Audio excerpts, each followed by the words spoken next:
Captain Lana Ruiz stood in the hangar watching the ceremony preparations below. Her hands steady on the controls of the most advanced stealth bomber in the world. The same brass who had dismissed her from flight school 3 weeks ago were now arranging the medals and speeches, completely unaware that 20,000 feet above them, the unsuitable pilot was about to make the most dramatic entrance in military history. The B-2 Spirit's engines hummed with deadly precision as she initiated her descent, knowing that in 60 seconds, every person at Nellis Air Force Base would understand exactly what they had thrown away. Before we carry on, please hit the subscribe button to make my day, and let me know where you are watching from in the comments. 3 weeks earlier, Captain Lana Ruiz had been standing in Colonel Marcus Webb's office, her flight suit still damp with sweat from the morning's training exercise. The fluorescent lights cast harsh shadows across Webb's weathered face as he leaned back in his chair, his fingers drumming against the metal desk with practiced indifference. Outside the window, F-16s screamed across the Nevada desert, their engines creating a symphony of power that Ruiz had dreamed of conducting since she was 8 years old. "Captain Ruiz," Webb began, his voice carrying the weight of authority that came with 30 years of military service. "I've reviewed your performance records, and I'm afraid I have some concerns about your suitability for advanced combat operations." His words hung in the air like smoke from a crashed aircraft, toxic and suffocating. Ruiz felt her stomach tighten, but her expression remained neutral, a skill she had learned growing up in a household where showing weakness meant becoming a target. Webb continued, shuffling through papers that contained the documentation of her dreams. "Your technical scores are adequate, I'll grant you that. Your flight hours are impressive for someone of your rank. But combat readiness isn't just about numbers on a page, Captain. It's about instinct, about the ability to make split-second decisions when lives are on the line." End quote. He paused, letting his words sink in like acid eating through metal. "I've observed you during training exercises, and frankly, I don't see the killer instinct that separates good pilots from great ones." Ruiz's jaw clenched imperceptibly.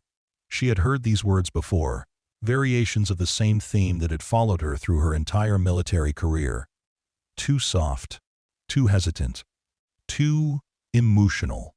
The irony wasn't lost on her, that the same qualities that made her an exceptional pilot, her ability to think 3 steps ahead, to consider all variables before acting, to prioritize mission success over personal glory, were being twisted into evidence of weakness. "Sir," she began, her voice steady despite the hurricane of emotions swirling inside her chest. "If I may respectfully ask, what specific incidents are you referring to? My mission completion rate is 97%, and I've never had a safety violation or caused damage to military property." She knew the statistics by heart, had rehearsed them in front of the mirror countless times, preparing for this exact moment that she had hoped would never come. Webb's expression hardened, his gray eyes reflecting the kind of institutional bias that had been embedded in military culture for decades. "This isn't about statistics, Captain. This is about leadership assessment and operational readiness. During the red flag exercises last month, you hesitated for 14 seconds before engaging the simulated enemy target. 14 seconds in actual combat could mean the difference between mission success and catastrophic failure." He leaned forward, his voice dripping to a whisper that somehow carried more menace than a shout. "I'm recommending your immediate transfer to a non-combat position. Transport operations, perhaps. Something more suited to your particular skill set." The words hit Ruiz like shrapnel from an exploding ordnance. Transport operations. The military equivalent of being sent to the kids' table at Thanksgiving dinner. She thought about her father, Master Sergeant Eduardo Ruiz, who had spent 26 years in the Air Force and had never once complained about the assignments that kept him grounded. He had taught her that honor came not from the glamour of the position, but from the excellence with which you performed whatever duty was assigned to you. "I understand, sir," she replied, her voice betraying none of the devastation she felt inside. "When would you like me to begin the transition process?" The question felt like swallowing glass, each word cutting her throat as it emerged. She had spent 8 years working toward this moment, had sacrificed relationships, financial security, and countless hours of sleep in pursuit of becoming one of the elite few who could handle the most advanced aircraft in the world. Webb seemed almost disappointed by her lack of protest. Immediately. You'll report to Major Davidson in logistics tomorrow morning. Your flight privileges are suspended pending the completion of your transfer paperwork. He stood up, signaling the end of the meeting, and, as far as he was concerned, the end of her dreams. I want to be clear, Captain. This isn't personal. It's simply a matter of putting the right people in the right positions. The military can't afford to indulge individual aspirations when national security is at stake. Ruiz stood and saluted, her back straight and her expression neutral. Yes, sir. Will there be anything else? The formality of military protocol provided a shield against the emotional chaos threatening to consume her. She had learned early in her career that showing vulnerability was an invitation for further attack, that the only way to survive in a system designed to break you was to become unbreakable. That will be all, Captain. And Ruiz, Webb added as she reached for the door handle. I hope you understand that this decision is in everyone's best interest. Combat aviation isn't for everyone, and there's no shame in finding where you truly belong. His words were meant to sound compassionate, but they carried the condescending tone of someone who had never had to fight for recognition, who had never been told that their dreams were incompatible with their identity. As Ruiz walked through the corridors of the flight training facility, she passed photographs of legendary pilots, men and women who had pushed the boundaries of what was possible in the sky. Their faces looked down at her with what felt like disappointment, as if she had somehow failed not just herself, but everyone who had come before her. The sound of her boots on the polished floor echoed through the empty hallways, a rhythmic reminder of the march toward a future she had never wanted. That evening, Ruiz sat in her small apartment off base, staring at the framed photograph of her first solo flight. She had been 22 years old, fresh out of the Air Force Academy, with stars in her eyes and the absolute certainty that she was destined for greatness. The woman in the photograph looked so young, so naive, so completely unprepared for the reality of military politics and institutional prejudice. Her phone buzzed with a text message from her squadron mate, Captain Maria Santos. Heard about Webb's decision. Complete bullshit. You're twice the pilot he ever was. The message was followed by a string of expletives that would have made a drill sergeant blush. Santos had been Ruiz's closest friend since their academy days, and her loyalty was as fierce as her flying skills. Ruiz typed back a simple response. Thanks. It is what it is. She couldn't bring herself to articulate the complex mixture of anger, disappointment, and self-doubt that was churning inside her. Instead, she closed her phone and walked to her kitchen, where she methodically began preparing a simple dinner of grilled chicken and vegetables. The routine of cooking provided a temporary distraction from the wreckage of her career. As she ate, Ruiz found herself thinking about her grandmother, Eleanor Ruiz, who had immigrated to the United States from Mexico in 1962 with nothing but a suitcase and an unshakable belief in the American dream. Elena had worked 3 jobs to put her son through school, had endured discrimination and hardship with a grace that Ruiz had always admired but never fully understood. Mija, her grandmother used to say, the world will try to tell you who you are, but only you get to decide who you become.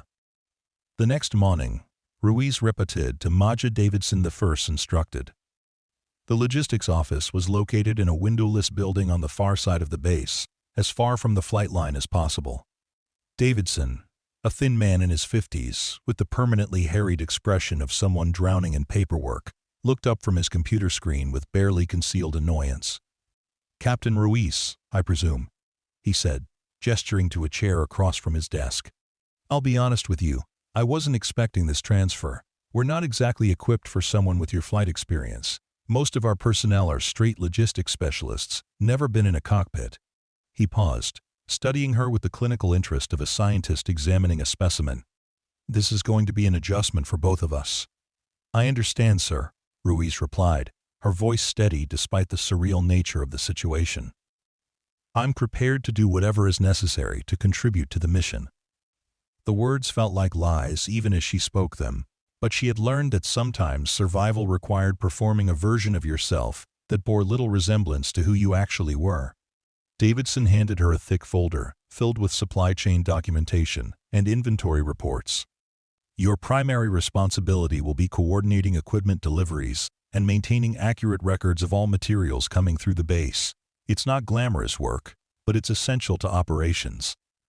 He seemed to be trying to convince himself as much as her that this assignment made sense. For the next 2 weeks, Ruiz threw herself into her new role with the same dedication she had brought to flight training.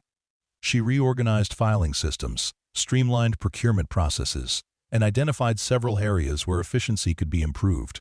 Her colleagues in logistics were initially skeptical of the combat pilot who had been exiled to their department, but they quickly came to respect her work ethic and attention to detail. However, late at night in her apartment, Ruiz found herself staring at the ceiling, unable to sleep. The sound of aircraft engines from the nearby runway served as a constant reminder of the life she was no longer living. She had always been a light sleeper, but now even the faintest rumble of a jet engine would jolt her awake, her heart racing with the phantom memory of flight. It was during one of these sleepless nights that Ruiz received a phone call that would change everything. The caller ID showed a number she didn't recognize, and the voice on the other end belonged to Colonel Janet Morrison, a legend in the Air Force who had broken numerous barriers for women in aviation during her 30 PA. Yaya Korea. Captain Ruiz. Morrison's voice was crisp and authoritative. I apologize for calling so late, but I wanted to discuss a matter of some urgency. I've been reviewing personnel files for a special project, and your name came up. Are you available to meet tomorrow morning?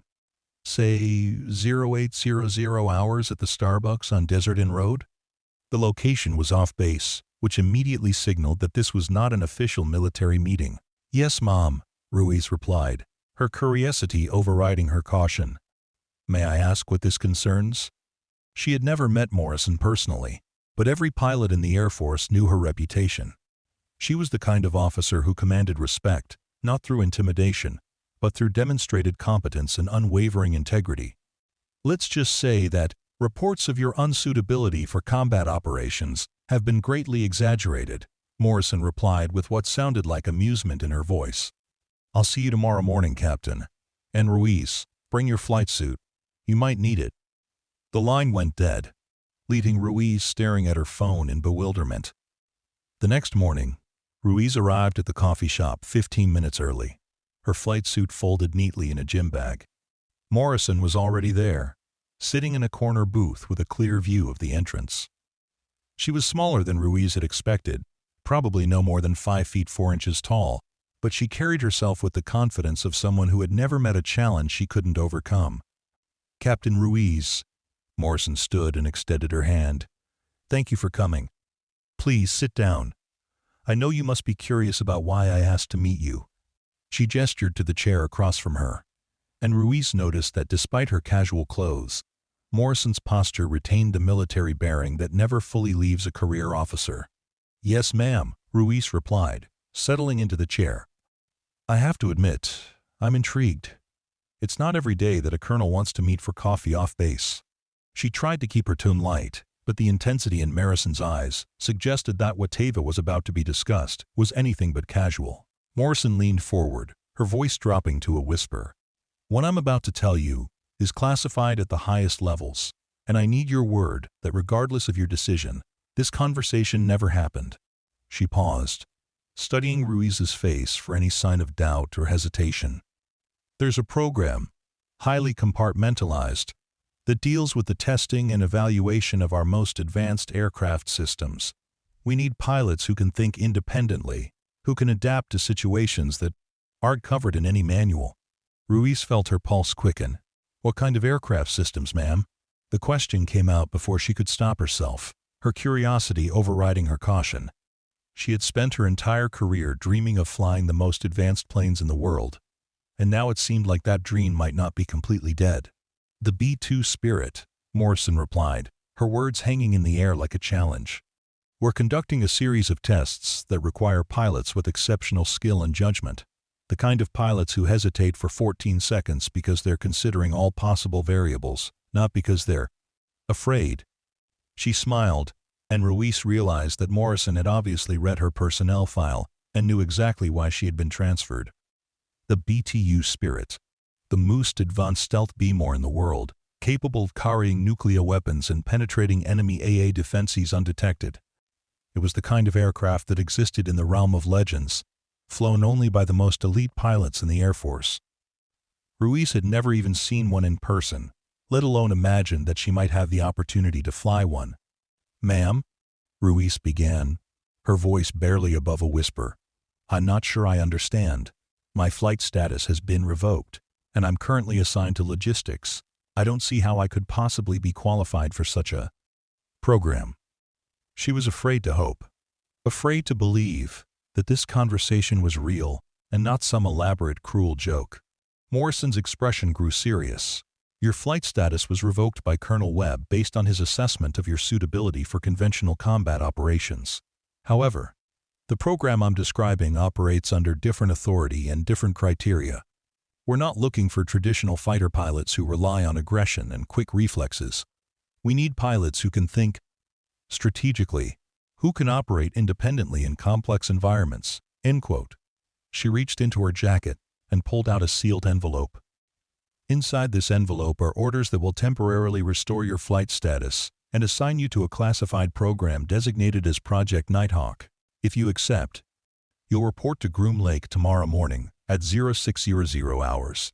You'll be there for 2 weeks, during which time you'll undergo evaluation and, if successful, initial training on the B-2 platform. Ruiz stared at the envelope as if it contained a live grenade. Groom Lake was the legendary Area 51, the most secretive installation in the United States military. The fact that Morrison was offering her the chance to not only continue flying, but to fly the most advanced aircraft in the world, seemed too good to be true. "What's the catch?" she asked, her practical nature overriding her excitement. "There's always a catch with opportunities like this." She had learned through bitter experience that when something seemed too good to be true, it usually was. Morrison's smile was enigmatic. "The catch is that if you accept, you'll be operating in complete secrecy. No one, not even your family, can know what you're doing. You'll maintain your cover assignment in logistics, but your real work will be with Project Nighthawk. And Captain," she paused, her expression growing deadly serious, "this program has a zero-tolerance policy for failure. If you can't cut it, you'll be returned to logistics permanently, and your flight career will be OVA." The weight of the decision pressed down on Ruiz like the he-forces during a high-speed turn. She thought about her grandmother Elena, who had risked everything for the chance in a better life. She thought about all the pilots who had been told they weren't good enough, who had been dismissed because they didn't fit the traditional mold. She thought about Colonel Webb and his certainty that she lacked the killer instinct necessary for combat operations. "I accept," she said, her voice steady and clear. "When do I start?" The words felt like jumping out of an airplane without knowing if her parachute would open, but she had spent too many years playing it safe, too many years trying to prove herself according to other people's definitions of what a pilot should be. Morrison handed her the envelope. "Tomorrow morning. Pack light, and remember, as far as anyone knows, you're attending a logistics conference in Las Vegas. The cover story has already been established with Major Davidson." She stood up, extending her hand again. "Welcome to Project Nighthawk, Captain. I have a feeling you're going to surprise a lot of people." As Ruiz drove back to the base, the envelope sitting on the passenger seat like a talisman, she felt something she hadn't experienced in weeks. Hope. The desert landscape rushing past her windows seemed different somehow, more alive, more full of possibility. She had no idea what the next 2 weeks would bring, but for the first time since that devastating meeting with Colonel Webb, she felt like she was moving towards something rather than away from it.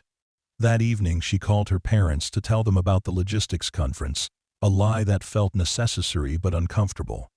Her mother, Rosa, sensed something different in her daughter's voice, but didn't press for details. "Be careful, mija," she said before hanging up. "And remember, we're proud of you no matter what." The words brought tears to Ruiz's eyes, a reminder of the love and support that had carried her through the darkest moments of her career.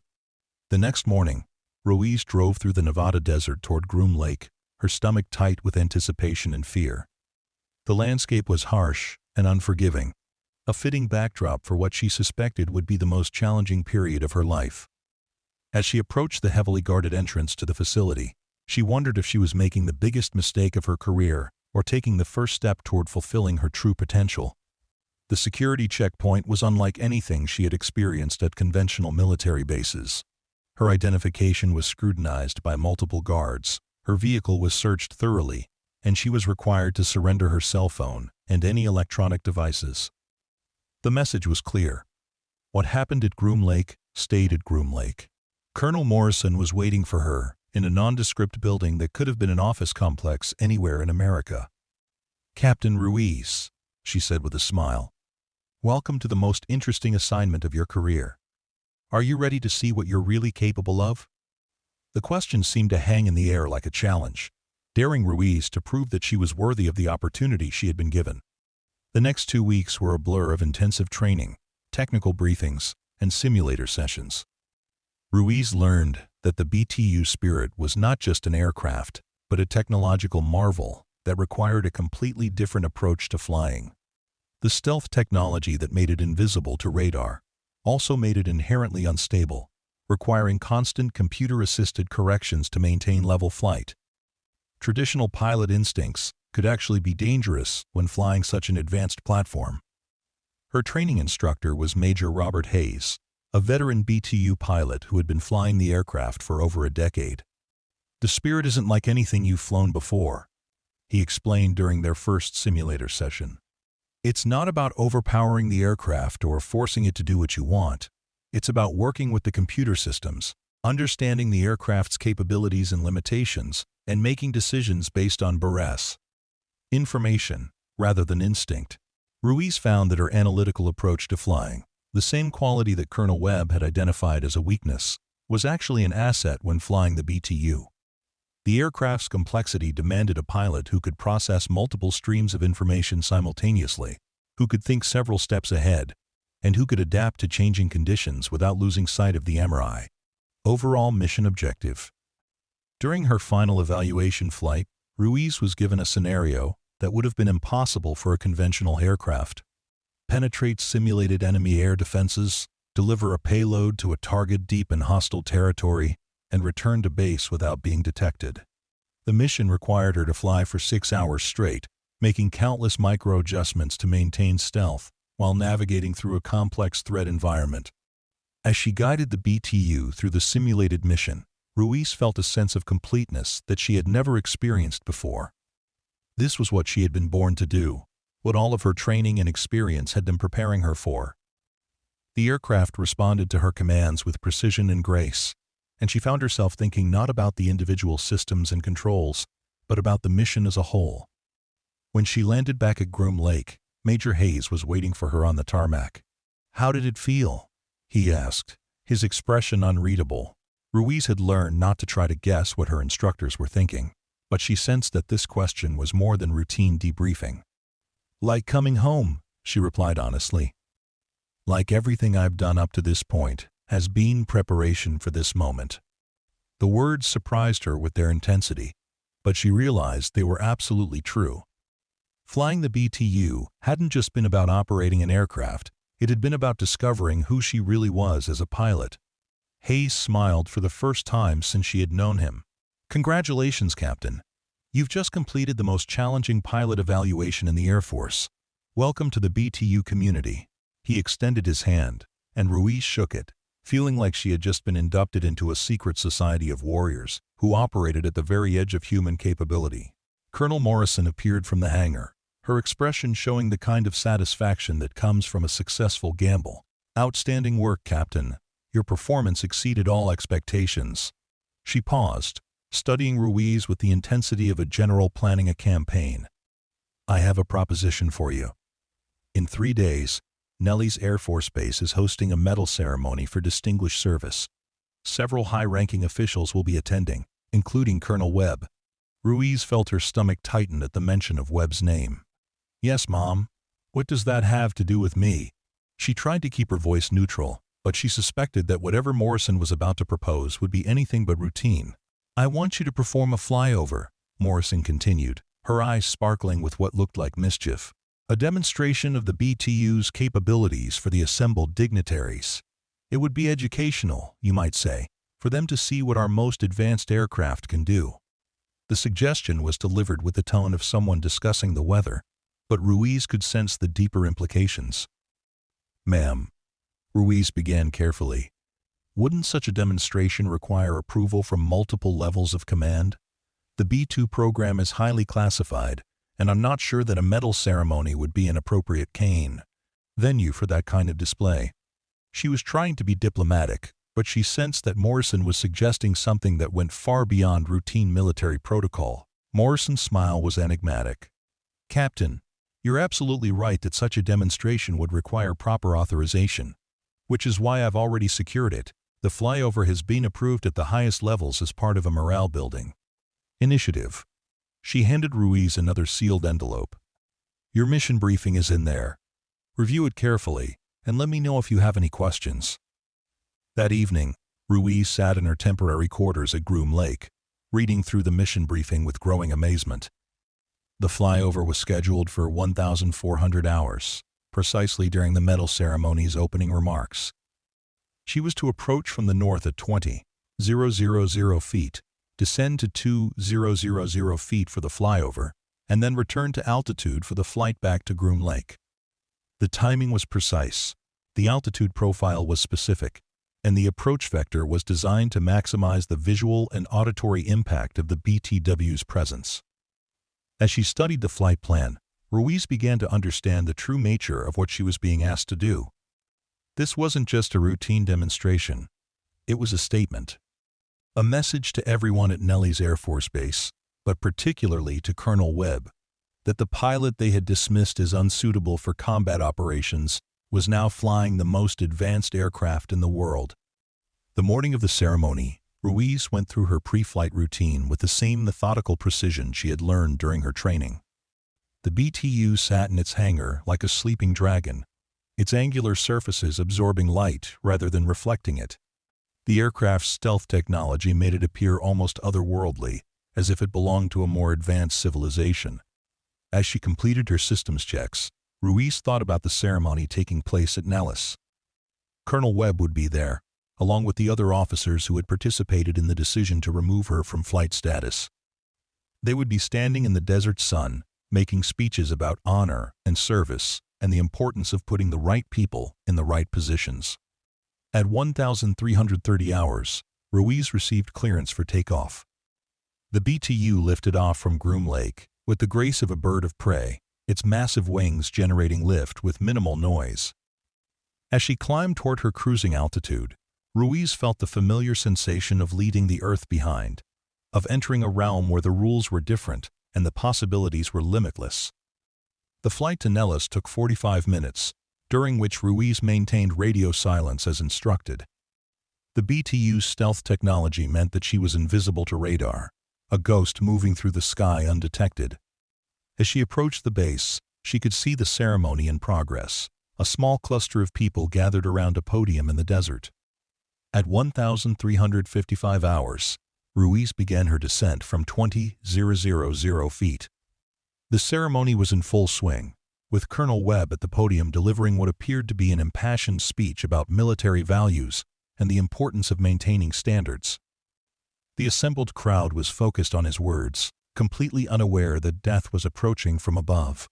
As Ruiz descended through 10,000 feet, she switched her radio to the base frequency, knowing that her transmission would be picked up by everyone in the area.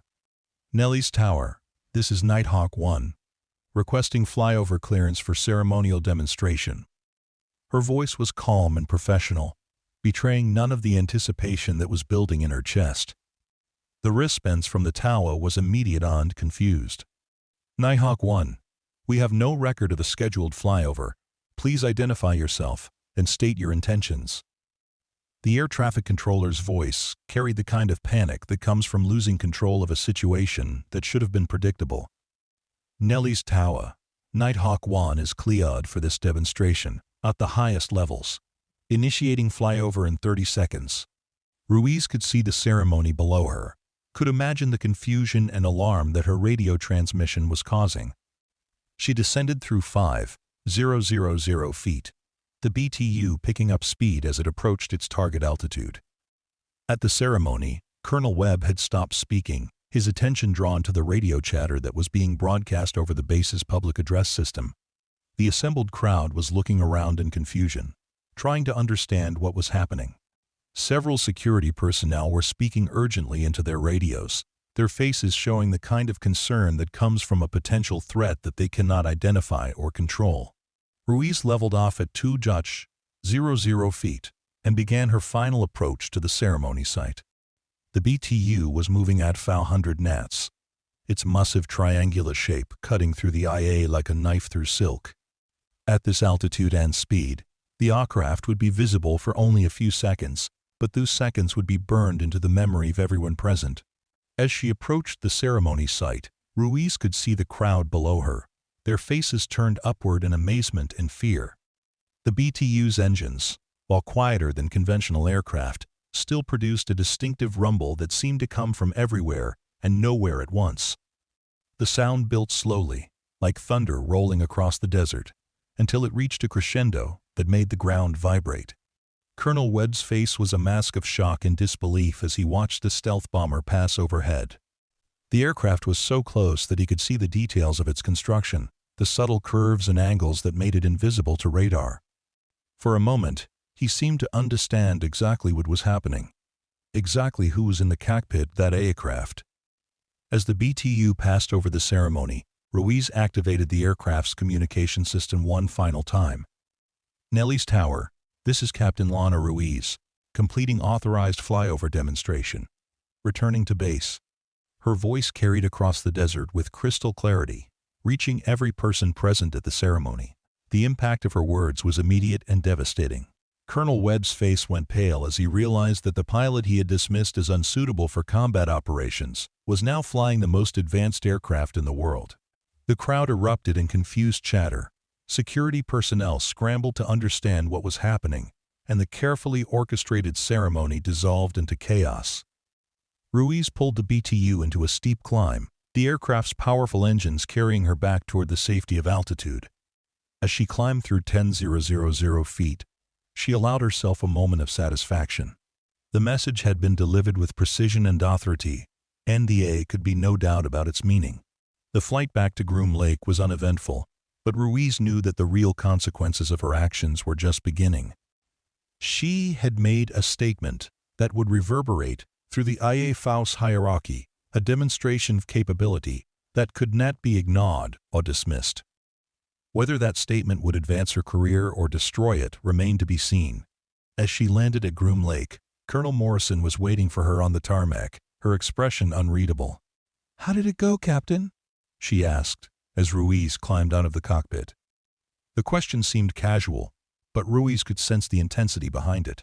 "Mission accomplished, ma'am," Ruiz replied, her voice steady despite the adrenaline that was still coursing through her system. The flyover was completed as briefed, and all objectives were met. She tried to keep her tone professional, but she couldn't entirely suppress the satisfaction she felt at having executed such a complex mission flawlessly. Morrison's smile was enigmatic. "Excellent. I suspect that your performance today will be remembered for a very long time." She paused, studying Ruiz with the intensity, the strategist evaluating the outcome, the carefully planned campaign. "There's going to be some fallout from this, Captain. Are you prepaid for that?" The question hung in the air like a challenge. Ruiz thought about her grandmother Elena, who had faced down discrimination and hardship with courage and grace. She thought about all the pilots who had been told they weren't good enough, who had been dismissed because they didn't fit the traditional mold. She thought about the B-2 Spirit, the most advanced aircraft in the world, and the fact that she had just proven herself capable of flying it with skill and precision. "Yes, Mom," she replied, her voice carrying the kind of confidence that comes from finally understanding who you are, and what you're capable of. "I'm ready for whatever comes next." The words felt like a promise, not just to Morrison, but to herself and to everyone who had ever doubted her abilities. Over the following days, the reverberations from the flyover spread through the IAFOUS like ripples from a stone drenched in still water. Colonel Webb found himself answering uncomfortable questions about his assessment of Captain Ruiz's capabilities, while senior officers who had never heard of Project Nighthawk suddenly found themselves briefed on the classified program and its remarkable pilot. The official report described the flyover as a successful demonstration of advanced aircraft capabilities, but everyone involved understood the deeper implications.